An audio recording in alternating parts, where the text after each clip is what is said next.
Everybody for being here. It is afternoon now. Please turn your cell phones off. So here's what we're going to do here today. We're going to have a statement by Chief Todd Garrison of Northport Police Department, followed by Gabby's father, Joe Petito. After Joe speaks, he's not going to take any questions. Chief Garrison will take a few questions, and we'll do the best we can on that. So, Chief Todd Garrison, thank you. Thank you all for being here. My name is Todd Garrison. I am the Chief of Police of the City of Northport. Today we're here to talk about Gabby.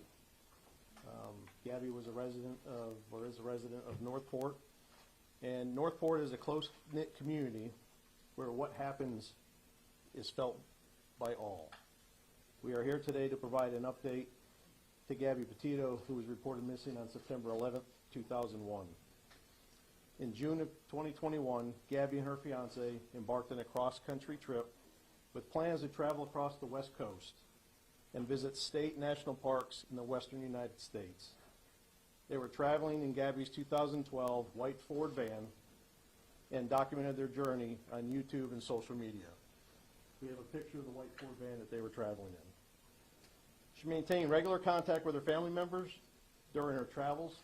However, that communication abruptly stopped around the end of August. Gabby is a vibrant 22-year-old with a love for life and adventure. She's a daughter, a sister, and a granddaughter. She was excited to share her cross-country trek with others on social media and with her family.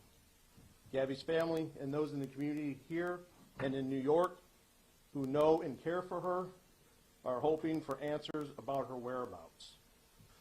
We have investigators working diligently around the clock, as well as with the FBI. The FBI is present here today to show their solidarity and commitment to this investigation, and we are grateful for all their resources. Due to the geographic scope of the investigation, it's important that we partner with our federal and local partners. At this time, I'm going to allow Joe, Gabby's dad, to come up and say a few words.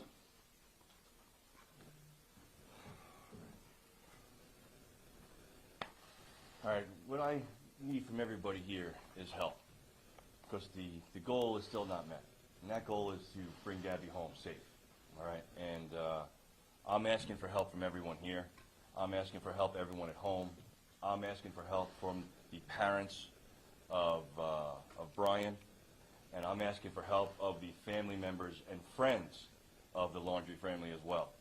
You know, there is a tip line that you can call anonymously. Whatever you can do to make sure my daughter comes home, I'm asking for that help. There's nothing else that matters to me now. This girl right here, this is what matters. That is it. Anything else, it comes second to this. Thank you. Thank you, Joe. Our focus is to finding Gabby, and we are pleading with people out there to give us information, point us in the direction that we need to be, and help us find Gabby. Gabby and her family deserve that. Right now, I'll go ahead and answer a few questions that I can. Go ahead. Yesterday you reached out on Twitter to Laundrie Department. Have you heard anything yet? I have not. Is there a criminality suspected in the case, or is it just a missing person? Right now, we are investigating a missing person case. So has criminality suspected?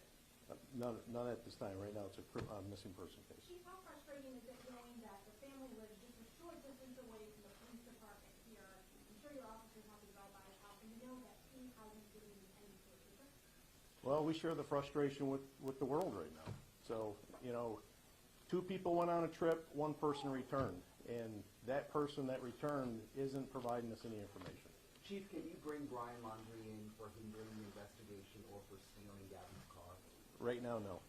Have you guys learned anything from the van or from the phones at all? Right now, we're still analyzing all that data, which takes time to forensically analyze all that. Is the body cam video out of the lab? Is that offering any sort of insight into maybe what potentially happened? Or are you using that as part of your investigation? We look at everything that's coming in. As far as that having to do anything with the disappearance, we don't know. I mean, Yes, they had a disturbance. Yes, it was captured on body camera, their interaction with law enforcement. But beyond that, I don't know what it has to do with the disappearance. Do you guys know when exactly Brian left and headed for Florida? We know he came here on the 1st, but do you know when he left from the West Coast, and if there's any indication that Gabby was with him on that trek back? Right now, we're analyzing that data, so we don't have that timeline narrowed down.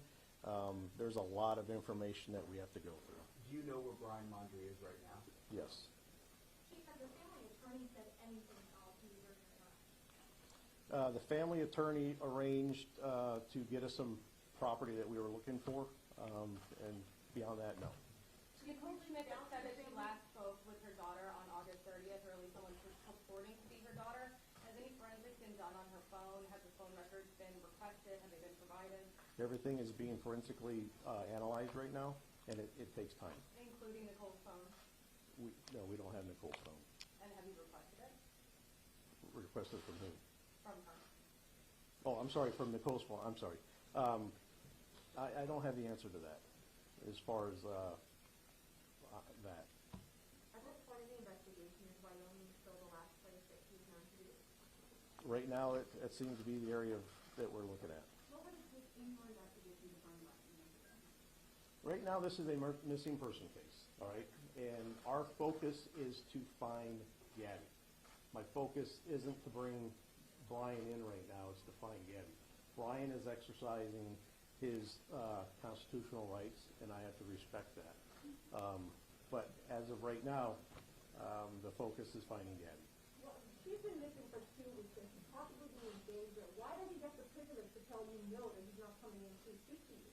Because the Constitution protects that. Where are search teams working currently? And are they law enforcement-led search teams?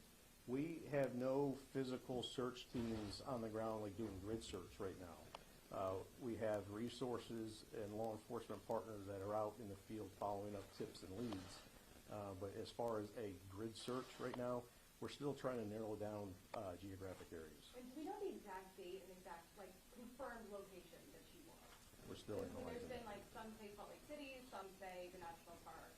You know, the information, there's a lot of information coming through. We have to analyze that information, we have to vet that information, and it takes time. Is there any history of police interacting with Brian here in Northport, or any incident involving Brian and Gabby here in Northport before they went on this trip? They've been here a couple of years now. No, Was she on any kind of medication? not that I know of. And was Northport Police aware of her mental health issues before the Mueller report came out? I'm not aware of any of them. Are you able to tell us what you found in the van? I know you have things that you were not. No, right now, the data, the stuff that we found in the van is being analyzed. I don't know if it has any evidentiary value to it or not. Obviously, this was a van used by the both of them, which personal belongings and stuff are in there. Whether or not it has anything to do with the case, we don't know. I know you tweeted at the attorney. How frustrating is this for you personally? I want to bring Gabby home,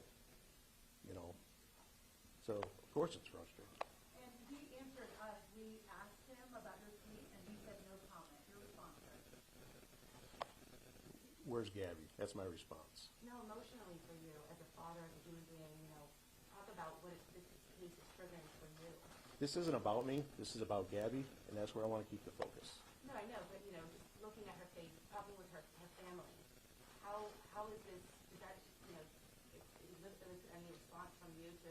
Well, it's driving us to keep working. I mean, long hours, long days. It gives us the momentum to keep going forward. Have any of the social media platforms reached out to your agency as part of the investigation and offered up any of the metadata? We have great cooperation with the social media platforms out there. How difficult is it, as you guys are here, she possibly went missing over there, geographically speaking, how difficult is that for the investigation? We have partners federally and locally that we can reach out and touch. One of the reasons of asking the assistance of the FBI to come in is they have a long-reaching arm. So I'm confident with what we're doing here and the tips and the information that's being funneled out west. I'm confident that system is moving effectively. Two more questions. The Petito family said yesterday that what happened in Wyoming happened. It indicates that they know that something did occur in Wyoming and that there's information that we're not aware of or that's not being given to us and it was being withheld from me. Do you know what happened in Wyoming? Do you know what they meant? The fact of the matter is, Gabby is missing, and I think that that's what they're referring to. Of course, but Gabby's we all, missing. this is a huge investigation. You have internet press from all across the country here, and if there's something that's part of the story that's not being told, I think, you know, the public has a duty to understand that. You're looking into something that's not there. I think what the family's position on it was, she went missing. Last area was out in Wyoming, so she's not here, so where is she? No, Utah police aren't ruling out, it's really tough to talk about, but they're not ruling out any connection to possible homicide that happened there as well. Have you guys looked into that? Is there anything you can tell us in relation to that? We have communication going back and forth with Grand County Sheriff's Office. We provided them with whatever information we could. They don't have any suspect information right now, so you would have to refer that to them, but they told us that they're looking at everything at this point. Kim, one last question. It's still a missing person case at this point in time, but is there any evidence suggesting that a crime may have occurred between the two of them? Right now, no. Right now, all we have is the missing person investigation on that. Okay. Really simple question. You said you know where Brian is. Is he at his parents' house? All I'm going to say is I know where Brian's at. All right? Thank you, guys. Everyone. You can certainly follow up with us, me. You all seem to have my phone, so call and we'll answer any follow-up questions. Thank you.